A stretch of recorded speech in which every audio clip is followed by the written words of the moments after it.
Welcome to study with tech classes. Friends, आज 21 अगस्त 2020 है। आज के सारे इंपॉर्टेंट करंट अफेयर लेकर आए हैं। डिस्कस करने डिटेल में आपको रिलेटेड फैक्ट्स बताएंगे। वीडियो को पूरा देखिए। अगर आप हमारे ब्लॉग से जुड़ना चाहते हैं तो उसका लिंक डिस्क्रिप्शन में दे दिया गया है, वहाँ से आप डेली करंट अफेयर्स और अन्य जानकारियाँ ले सकते हैं। चलिए देखते हैं आज के इंपॉर्टेंट करंट अफेयर्स क्या है। पहला क्वेश्चन, भारत का सबसे स्वच्छ शहर कौन सा है? पहला ऑप्शन देखिए लखनऊ, दूसरा इंदौर, तीसरा बेंगलुरु, चौथा मुंबई। तो हाल ही में अभी स्वच्छ सर्वेक्षण 2020 के नतीजे जारी किए गए हैं, रिजल्ट। उसके अनुसार भारत का सबसे स्वच्छ शहर कौन सा है? करेक्ट है ऑप्शन दूसरा इंदौर। लगातार चौथी बार इंदौर टॉप पर बना रहा स्वच्छ सर्वेक्षण में। इंदौर मध्य प्रदेश का एक शहर है। दूसरे स्थान पर सूरत रहा गुजरात का। तीसरे स्थान पर नवी मुंबई रहा महाराष्ट्र का शहर। सबसे गंदा पाया गया पटना बिहार का शहर। वह लखनऊ 12वें स्थान पर पाया गया स्वच्छ सर्वेक्षण 2020 के नतीजे में। इसका अवार्ड सेरेमनी 20 अगस्त 2020 को किया गया था। इसी दौरान घोषणा की गई सबसे चौथी बार लगातार कौन बना? इंदौर शहर। नेक्स्ट क्वेश्चन देखते हैं। नेक्स्ट है, digital quality of life index में भारत किस रैंक पर रहा है? पहला ऑप्शन 57, दूसरा 37, तीसरा ऑप्शन 63, फोर्थ 89। किस रैंक पर रहा है digital quality of life index में भारत? करेक्ट है ऑप्शन पहला 57, 57वें स्थान पर रहा digital quality of life index में भारत। किस स्थान पर रहा? 57वें स्थान पर रहा। पहला ऑप्शन करेक्ट।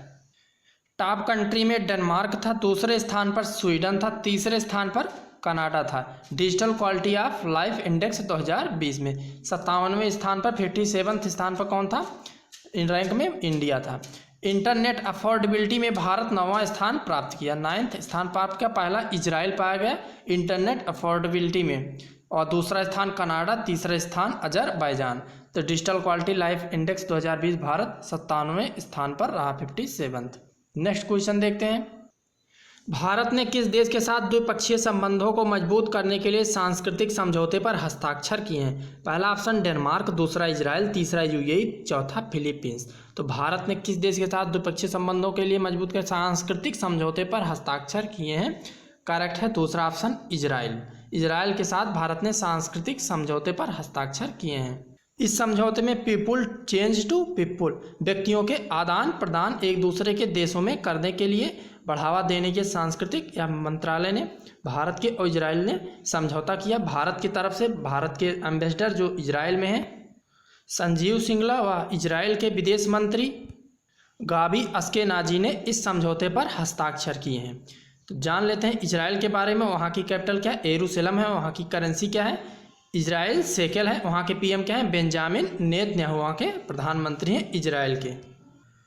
करेक्ट है ऑप्शन यहाँ पर दूसरा, इजराइल के साथ सांस्कृतिक समझौते किए हैं पीपुल चेंज टू पीपुल, व्यक्तियों के आदान प्रदान एक दूसरे के देश में करने के लिए। नेक्स्ट है, भारत की कौन सी पहली प्राइवेट सेक्टर कंपनी में सफलतापूर्वक रॉकेट का परीक्षण किया है? पहला defence institute of advance technology, दूसरा डीआरडीओ, तीसरा एचएएल, चौथा इकोनॉमिक एक्सप्लोसिव लिमिटेड। तो किसने किया है? भारत की पहली प्राइवेट सेक्टर की कंपनी ने रॉकेट का सफलतापूर्वक परीक्षण। करेक्ट है इकोनॉमिक एक्सप्लोसिव लिमिटेड, ईईएल ने। इकोनॉमिक एक्सप्लोसिव लिमिटेड ने पिनाक रॉकेट का सफलतापूर्वक परीक्षण किया है। खुद प्राइवेट सेक्टर की कंपनी है, इसने जो है निर्मित किया था पिनाक रॉकेट, उसका परीक्षण किया सक्सेसफुली। तो भारत की पहली रॉकेट प्रोड्यूस कंपनी कौन सी है? Economics explosive limited. इसने टेस्ट किया पहला रॉकेट सफलतापूर्वक। यहाँ पर जान लेते हैं defence institute of advance technology के बारे में। डायट इसका हेडक्वार्टर कहाँ है? पुणे में है। डीआरडीओ का कहाँ हेडक्वार्टर है? बेंगलुरु में। देखते हैं आईसीएमआर और एनसीडीआईआर रिपोर्ट के अनुसार 2025 तक भारत में कैंसर के मामलों में कितने प्रतिशत की वृद्धि हो जाएगी? पहला ऑप्शन देखिए 25%, दूसरा 12%, तीसरा 30%, चौथा 2%। तो आईसीएमआर व एनसीडीआईआर रिपोर्ट के अनुसार 2025 तक भारत में कैंसर के मामलों में कितने परसेंट की वृद्धि हो जाएगी? करेक्ट है ऑप्शन दूसरा 12% की वृद्धि हो जाएगी 2025 तक। देख लेते हैं आईसीएमआर का और एनसीडीआई का फुल फॉर्म क्या होता है। आईसीएमआर फुल फॉर्म है Indian council of medical research, व एनसीडीआईआर फुल फॉर्म है national council for disease informatics and research. यहाँ पर आप सही कर लीजिए, यहाँ पर काउंसिल होगा। 19.9 लाख केसेज पाए गए हैं 2020 में। यह बढ़कर 15.7 लाख हो जाएगा 2025 में। लगभग 12% की वृद्धि हो जाएगी 2025 तक। सबसे अधिक कैंसर के मामले मिजोरम के आइजोल जिले में पाए जाते हैं, जिसमें से 5 में से 1 महिलाएं कैंसर से पीड़ित रहती हैं। महिलाओं में लंग कैंसर, फेफड़े के व पुरुषों में पेट के कैंसर पाए गए हैं। यह सबसे अधिक तंबाकू के सेवन के कारण यह मामला पाया गया। तो सबसे अधिक कहाँ पाया जाता है? आइजोल मिजोरम में पाया जाता है कैंसर सर्वाधिक। कुल कितने % की यहाँ पर वृद्धि होगी? करेक्ट है ऑप्शन दूसरा, 12% की वृद्धि हो जाएगी, अनुमान लगाया है रिपोर्ट के अनुसार 2025 तक। नेक्स्ट क्वेश्चन देखते हैं।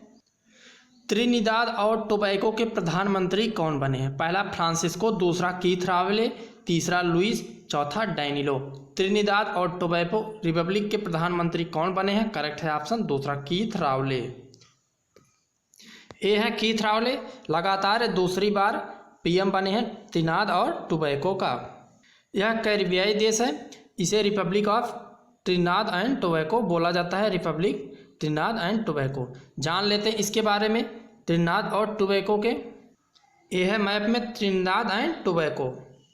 यहाँ की कैपिटल क्या है? पोर्ट ऑफ स्पेन त्रिनिदाद और टोबैगो की कैपिटल होती है। यहाँ की करेंसी है त्रिनिदाद एंड टोबैगो डॉलर, यहाँ की करेंसी होती है। नेक्स्ट है NPCI इंटरनेशनल पेमेंट लिमिटेड के CEO कौन बने हैं? पहला ऋषि गुप्ता, दूसरा रितेश शुक्ला, तीसरा है सुंदर, चौथा दिलीप एसबे। तो NPCI इंटरनेशनल पेमेंट लिमिटेड के नए CEO कौन बनाए गए हैं? करेक्ट है ऑप्शन दूसरा, Ritesh Shukla. Ritesh Shukla NPCI international payment limited के CEO बनाए गए हैं, करेक्ट है ऑप्शन दूसरा। NPCI ने अपनी एक सब्सिडरी लॉन्च किया हाल ही में, जिसका नाम है NPCI इंटरनेशनल पेमेंट लिमिटेड। इसी के बनाए गए हैं CEO कौन? रितेश शुक्ला। इसी के CEO बनाए गए हैं रितेश शुक्ला। अभी हाल ही में NPCI ने अपनी एक सब्सिडरी लॉन्च की, उसका नाम है NPCI international payment limited. Ritesh Shukla to head हैं इसके। देख लेते NPCI फुल फॉर्म, भारतीय राष्ट्रीय भुगतान निगम, national payment corporation of India. हाल ही में किस कंपनी ने क्रोमो जॉब्स लॉन्च किया है? पहला फेसबुक, दूसरा ट्विटर, तीसरा गूगल, चौथा माइक्रोसॉफ्ट। तो हाल ही में किस कंपनी ने क्रोमो जॉब्स लॉन्च किया? करेक्ट है ऑप्शन तीसरा, गूगल ने लॉन्च किया। एक क्रोमो जॉब्स है क्या?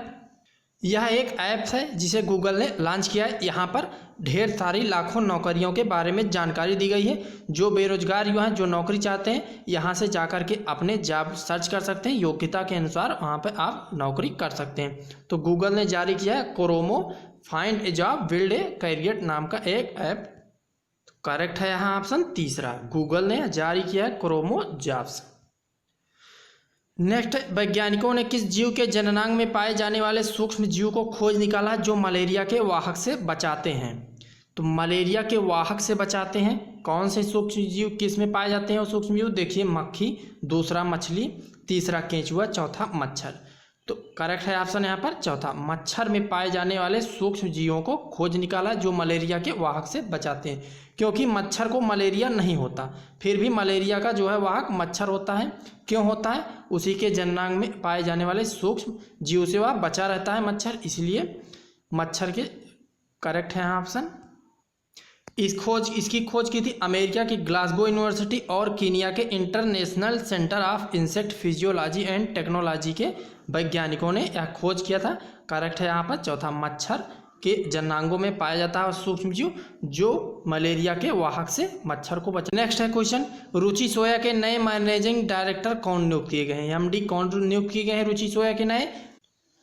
पहला ऑप्शन देखिए संदीप मेहता, दूसरा आचार्य बालकृष्ण, तीसरा राम भरत, चौथा रमेश आचार्य। तो करेक्ट कौन सा होगा? रुचि सोया के नए MD कौन नियुक्त किए गए हैं? करेक्ट है ऑप्शन तीसरा, राम भारत रुचि सोया के नए मैनेजिंग डायरेक्टर नियुक्त किए गए हैं। आचार्य बालकृष्ण ने इस्तीफा दे दिया है, उनके स्थान पर अब राम भारत होंगे रुचि सोया के नए मैनेजिंग डायरेक्टर। फ्रेंड्स, ये थे आज के इंपॉर्टेंट करंट अफेयर्स। कल लेकर आते हैं आपके लिए नए इंपॉर्टेंट करंट अफेयर्स। नमस्कार।